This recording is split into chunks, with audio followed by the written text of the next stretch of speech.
Hi hello नमस्कार. कशा आहात सगळेजण? आय होप की तुम्ही सगळे मस्त मजेत असाल. सगळी स्वामी समर्थ. तर मी आजपासून ठरवलेलं आहे रोज सकाळी 7 वाजता व्हिडिओ अपलोड करायचं म्हणून. तर तुम्ही कोणी माझे व्हिडिओ बघत असाल तर रोज सकाळी 7 वाजता व्हिडिओ नक्की येत जाणार आहे. तुम्ही रोज बघत जा आणि आवडला तर नक्की लाईक करा आणि चॅनलवर नवीन असाल तर सबस्क्राईब करायचं आणि बेल आयकॉनला क्लिक करायला विसरू नका. तर माझा व्हिडिओ कसा वाटतो तुम्हाला ते पण नक्की कमेंट करून सांगायचं. तर आज शनिवार होता. ते शनिवारचे म्हटलं मी आधी स्वयंपाक वगैरे बनवून घेतलेला होता. मोक्षूची आंघोळ वगैरे घालून त्याला छान झोपवून दिलेलं होतं. इथे स्वयंपाक बनवून घेतला मी. आधी बटाट्याची भाजी पोळी बनवून घेतलेली होती.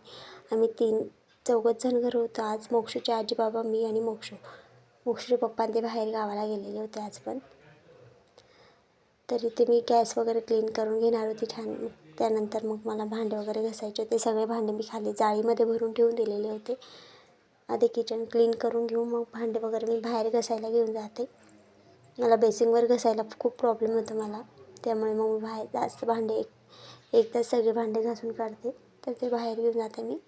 तर इथे बघू शकता माझं किचन वगैरे पुसून घेतलं मी. तवा गरम होता तो तिथे थंड होण्यासाठी ठेवून दिलेला होता.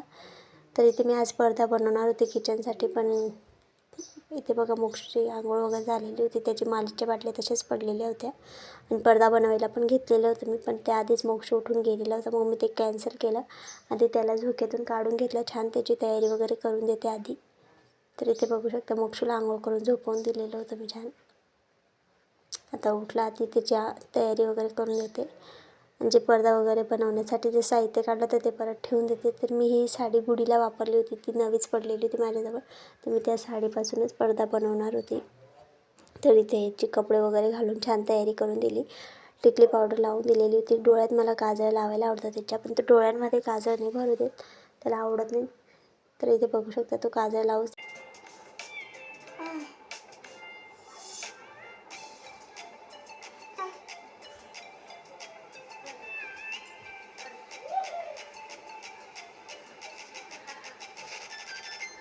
फायनली त्यांनी मला काही काजळ वगैरे लावू दिलं नाही. तर मी त्याला तसंच जाऊ दिला. मग म्हटलं आता जाऊ दे तर नाही लावू दे तर तरी सोडून दिला. तर त्यानंतर पावडरचा डबा वगैरे खेळत बसलेला होता. मी ती आवरून घेणार होती. त्यानंतर त्याला चेटू दिला मी खेळायला. छान बॉल वगैरे खेळत बसलेला होता त्याचा. त्यानंतर मग मी त्याला थोडा वेळ खेळू देणार होती. फीडिंग वगैरे करून झालेली होती त्याला. त्यानंतर मला क्लिनिंग करायची होती. आज जाळं काढून घ्यायचं. शनिवार पण होते आणि चैत्र पौर्णिमा पण होती. तर आम्हाला विरधी होती 12 दिवस. विरधी असते तर देवपूजा वगैरे काही केलेलं चालत नाही. त्यामुळे मग आज पौर्णिमा पण आहे. तर मग मी आधी घरातलं जाळं वगैरे काढून घेणार आहे आणि उद्यापासून आम्हाला चालणार होतं देवपूजा वगैरे सगळं केलेलं.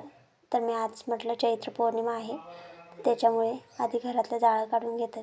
तर मी तुम्हाला चैत्र पौर्णिमेविषयी थोडीशी माहिती सांगते. चैत्र पौर्णिमा हा हिंदू धर्मात एक महत्त्वपूर्ण सण आहे जो चैत्र महिन्याच्या पौर्णिमेला साजरा केला जातो. या दिवशी चंद्र पूर्णपणे आकाशात दिसतो आणि त्याचे विशेष धार्मिक आणि सांस्कृतिक महत्त्व आहे.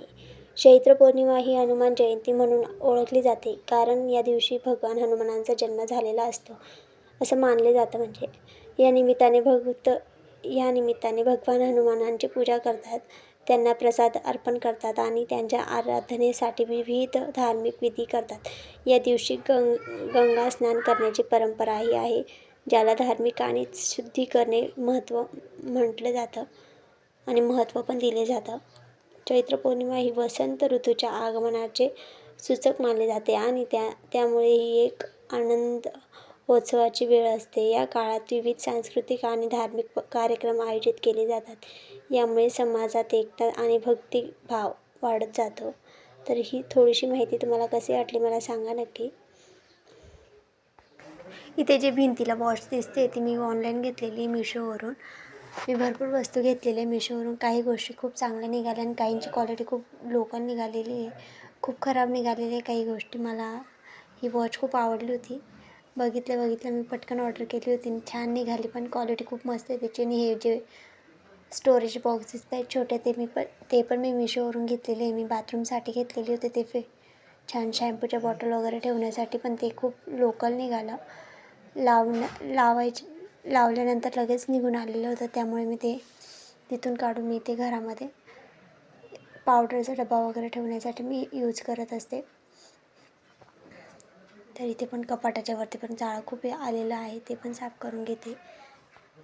हा जो छोटा झोका दिसतोय तो मोक्षच्या पप्पांनी मोक्षसाठी घेतलेला आहे. तो बसेल तेव्हा त्याला देतात खेळण्यासाठी, पण तो काही बसतो त्याच्यामध्ये, पण काढायला मला प्रॉब्लेम होतो त्यामुळे मी त्याला बसवत नाही जास्त करून.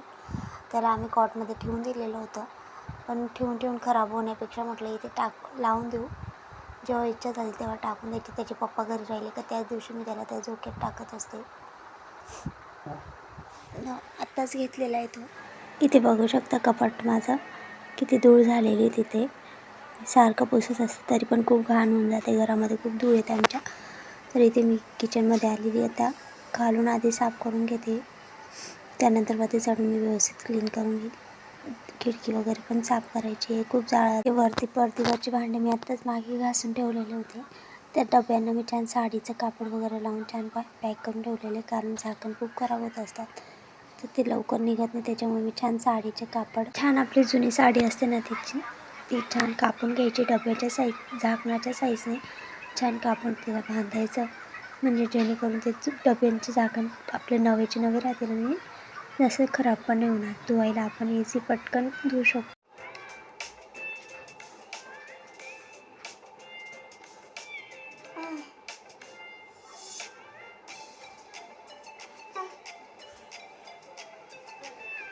तर मी आज पूर्ण घराचं जाळं काढून घेणार होती. बाथरूम वगैरे पण साफ करून झालेलं होतं मी. सगळं व्यवस्थित तिथलं पण जाळं वगैरे साफ करून घेतलेलं होतं मी. त्यानंतर आज पूर्ण घरातलं जाळं काढून घेणार आहे. एक दिवस एक काम काढायचं आहे. आधी मी हे वरचे डबे घासून घेतले होते पडदीवरचे, त्यानंतर मग आता आज जाळं काढून घेणार आहे. वरचं पण काढून घेतलं होतं, डबे घासायच्या आधी पण वरचं जाळं काढून घेतलं होतं. आज पूर्ण घराचं काढून घ्यायचं आहे. उद्या नळाला पाणी येईल तर उद्या मी प्लास्टिकचे कंटेनर म्हणजे डबे ते धुवून घेणार आहे पाणी आल्यावर. एक कप वगैरे माझ्याशी ग्लास आहेत काचेचे, ते कोणी आलं की ते यूज करण्यासाठी, सरबत वगैरे देण्यासाठी छान येते.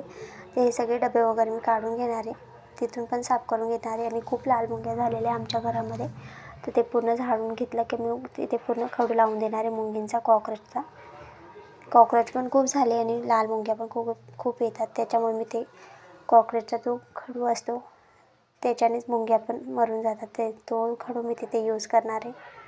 तर सगळे डबे वगैरे आधी खाली उतरवून घेते व्यवस्थित, मग सगळं साफ करून घेणार आहे. किचन देवघराचे पण खिडकी तिकडची साफ करून घ्यायची, मला तिकडनं पण खूप धूळ येते. मग आता परत जिथले तिथेच सगळे डबे ठेवून देते. त्यानंतर मी पुढे असा खडू लावून देणार आहे सगळीकडे. ते मोक्ष आला की काय ते पण बघत होती. मोक्षला बाहेर खेळायला पाठवलेलं होतं, आईंसोबत बाहेरच गेलेला होता तो खेळायला छान. तो त्याला एक जण सांभाळायला राहिलं की मग मला काही टेन्शन राहत नाही आवरायचं, तर पटकन आवरून होऊन जातं. फक्त त्याला सांभाळायला कोणीतरी हवं असतं. तर इथे बघू शकता माझं छान क्लीन करून झालेले होते डबे वगैरे. तर उद्या नळाला पाणी येईल तर उद्या मी छान धुवून टाकणार आहे ते सगळे. झाकण तर खूप खराब झालेले होते त्याचे, त्यांना मी धुवून व्यवस्थित छान कापड वगैरे असे जुन्या साडीचे मी असे कपडे लावणार आहे त्यांना, म्हणजे जास्त खराब नको व्हायला म्हणून.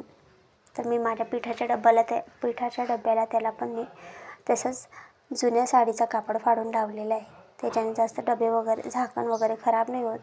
तर तुम्ही पण करतात का मला नक्की सांगा.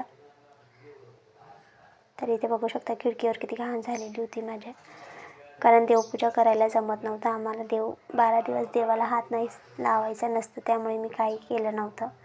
तर आजपासून चालणार होतं आणि उद्यापासून देवपूजा करायला सुरुवात करणार होती मी. तर इथे बघू शकता धूळ किती निघाली.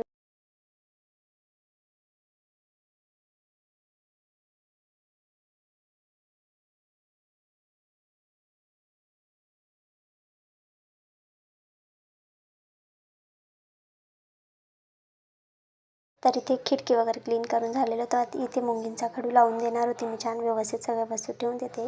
खिडकीचा काच वगैरे लावून घेते म्हणजे धूळ येणार नाही. आता आधी इथे खडू वगैरे लावून देणार आहे, बघू शकता तुम्ही. पडदीला पण लावून देते इथे. आणि आता मोक्ष यायचा पण टाईम झालेला आहे. तर मोक्ष आलेला होता बघा, त्याचा अवतार कसा झाला होता, गोडशेव खाल्लेला होता. आणि बघा नव्या झाडूची किती घाण निघालेली होती इथे.